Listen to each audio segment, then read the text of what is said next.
आप सभी का स्वागत है और एक बहुत ही महत्वपूर्ण विषय पर आज हमने प्रेस वार्ता बुलाई है। जैसा कि आप सबको पता है कि दिल्ली के गरीब आदमी को परेशान करने का काम, दिल्ली के लोगों को परेशान करने का काम कहीं ना कहीं भारतीय जनता पार्टी लगातार उपराज्यपाल महोदय के माध्यम से करती रहती है। चाहे वो दिल्ली के मोहल्ला क्लिनिक की दवाइयां रोकनी हो, चाहे वो दिल्ली के अधिकारियों को खुली छूट देनी हो, जो भी दिल्ली को परेशान करने के लिए कर सकते हैं वो सारे हथकंडे उपराज्यपाल महोदय अपनाने का काम करते हैं। अभी एक ऐसा ही प्रकरण सामने आया है कि 4 अगस्त को दिल्ली के उपराज्यपाल महोदय जंगपुरा विधानसभा, जो हमारे साथ मेरे साथी प्रवीण जी जो वहां से एमएलए हैं, इनकी विधानसभा के अंदर उपराज्यपाल महोदय 4 अगस्त को गए और बारापुला के पास वो दौरे पर थे और वहां पर जो 400 वेंडर जो पिछले 40 साल से वहां बैठे हुए हैं, अपनी रोजी रोटी कमाते हैं, अपने घर को, अपने परिवार को पालने का काम करते हैं, मेहनत करने का काम करते हैं।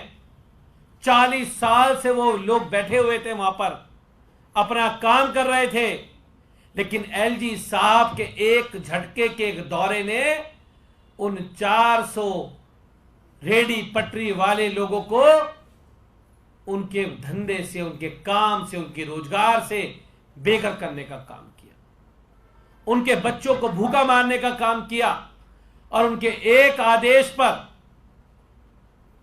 अभी कल का वाक्य है, कल वहां पर एमसीडी और सारे डिपार्टमेंट मिलकर सारी की सारी रेडी पटरियों को वहां से उजाड़ने का काम किया। मैं एलजी साहब से कहना चाहता हूं, एलजी साहब, टाउन वेंडिंग कमेटी के अपने रूल्स हैं, अपने नियम हैं। अगर टाउन वेंडिंग कमेटी के अंदर किसी के पास उसका लाइसेंस है, किसी के पास उसकी पर्ची है, तो उसको हटाने का अधिकार किसी के पास नहीं है। लेकिन आपके दौरे के चक्कर में, आपके आदेश पर सारे नियम कानूनों को ताक पर रखकर अधिकारियों ने जैसे उनको उजाड़ने का काम किया, उन रेडी पटरी वाले भाइयों को उनकी दुकान से बेघर करने का काम किया। एलजी साहब, लोगों को रोजगार देने का काम करो, लोगों को बसाने का काम करो। जब से आप इस सीट पे बैठे हो, आप केवल रोजगार छीनने का काम करते हो। कभी डीसीडब्ल्यू से महिलाओं के लिए काम करने वाले लोगों को हटा देते हो, कभी विधानसभा के फैलों को हटा देते हो, कभी विभाग से सफाई करने वाले लेबर को हटा देते हो, जल बोर्ड की। और जब वहां भी सब कुछ कर लेते हो, तो उसके बाद जो लोग 40 साल से अपना घर परिवार पाल रहे थे, उनको आपने हटाने का काम किया। यह बहुत दुखद है और बहुत दुखदाई है। मेरे साथ भाई प्रवीण कुमार जी जो वहां से लोकप्रिय विधायक है, मैं चाहूंगा कि प्रवीण जी विस्तार से पूरी जानकारी आप सब लोगों को इसके बारे में दें।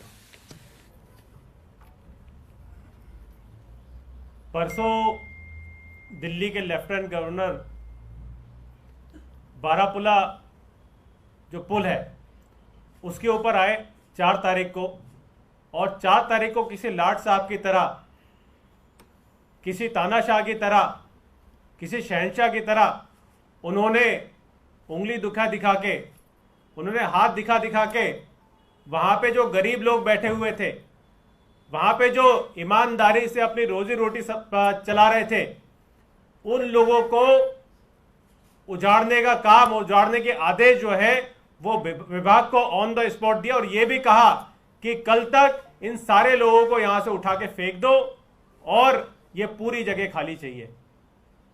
एक तरफ तो भारतीय जनता पार्टी कहती है कि उन्हें गरीबों के प्रति हमदर्दी है। क्या वो इस तरीके की हमदर्दी है उन्हें गरीबों के प्रति? जिस तरीके से बारापुला के ऊपर 300-400 वेंडर जो है, जो रेडी पटरी लगाकर अपने जीवन का यापन कर रहे थे, उन लोगों को उठाकर पूरी तरीके से वहां से साफ कर दिया गया, फेंक दिया गया, सिर्फ एलजी साहब के आदेश पे, भारतीय जनता पार्टी के निर्देश पे। जबकि सुप्रीम कोर्ट का साफ तरीके से 9/9/2013 का साफ ऑर्डर है। उस ऑर्डर में जब तक कि इनको रिहेबिलिटेट नहीं किया जाता, जब तक कि टाउन वेंडिंग कमेटी द्वारा इनको पुनः स्थापित नहीं किया जाता, तब तक कि इनको हटाया नहीं जा सकता। दूसरा ये तो कोर्ट की बात हो गई, सुप्रीम कोर्ट की। दूसरा, भारत सरकार का, जो भारतीय जनता पार्टी की सरकार है, भारत सरकार, इसका खुद का गैजेट है। उस गैजेट में the street vendors protection livelihood and regulation of street vending act 2014, इस एक्ट में साफ तौर पर लिखा गया है कि जब तक के टाउन वेंडिंग कमेटी इन सबका सर्वे नहीं कर देती, और सर्वे करने के बाद जिसको सर्टिफिकेट मिल जाए, सर्वे का सर्टिफिकेट, अगर वो सर्टिफिकेट उसको मिल गया है, तो जब तक के नया वेंडिंग जोन उसको नहीं दे दिया जाता, तब तक के उसे हटाया नहीं जा सकता। ये साफ तौर पे इनकी एक गाइडलाइन में जो है यहां पे लिखा हुआ है। लेकिन उसके बाद भी एलजी साहब एक नया संविधान अपना लेके घूम रहे होंगे, उठा के उनने अपने नए तरीके से दिल्ली बनाने का ख्वाब बनाया। उन्हें पूरी तरीके से वहां से सारे स्ट्रीट वेंडर्स को उठा के, बिना सारे नियम कायदे कानून को ताक पे रख के, पूरी तरीके से वहां से उठा के फेंक दिया। और देखिए यहां पे जो टाउन वेंडिंग कमेटी का सर्वे जो हुआ, उसके बाद इतने सारे यहाँ पे वेंडर्स हैं, सारे कागजात इनके पास हैं, ये सारे वेंडर्स के यहाँ पे इनके पास सर्वे की, टाउन वेंडिंग कमेटी के सर्वे की इनके पास रिपोर्ट है। इनका सर्वे हो चुका है, ये एमसीडी ऑथेंटिक कर चुकी है कि ये कई सालों से, कोई 30 साल से, कोई 40 साल से, कोई तय बाजारी पे, सबके पास कई साल पुराने पेपर है। और ये इस चीज का सबूत है कि एमसीडी द्वारा भी इनको आइडेंटिफाई और नोटिफाई कर लिया गया है, और इनको किसी भी तरीके से वहां से बिना पुनर्स्थापन के हटाया नहीं जा सकता। लेकिन उसके बावजूद भी भारतीय जनता पार्टी के शय पर एलजी साहब ने पूरी तरीके से वहां से वेंडर्स को उठा के फेंक दिया है। इससे बड़ी मैं आपको एक और चीज बात बताना चाहता हूं कि ये सारे जो वेंडर्स हैं जो वहां पे रेडी पटरी लगा रहे थे, उन वेंडर्स ने पीएम योजना के द्वारा, जो पीएम निधि स्कीम है, उसके द्वारा इन रेडी पटरी वालों ने लोन भी लिया हुआ है। और भारत सरकार ने उस स्कीम के तहत इनको लोन सैंक्शन किया हुआ है। लेकिन लोन सैंक्शन करने के बावजूद भी वेरिफिकेशन के बाद, आइडेंटिफाई के बाद उनको लोन सैंक्शन हुआ। लोन सैंक्शन होने के बावजूद भी उनको पूरी तरीके से वहां से हटा दिया गया।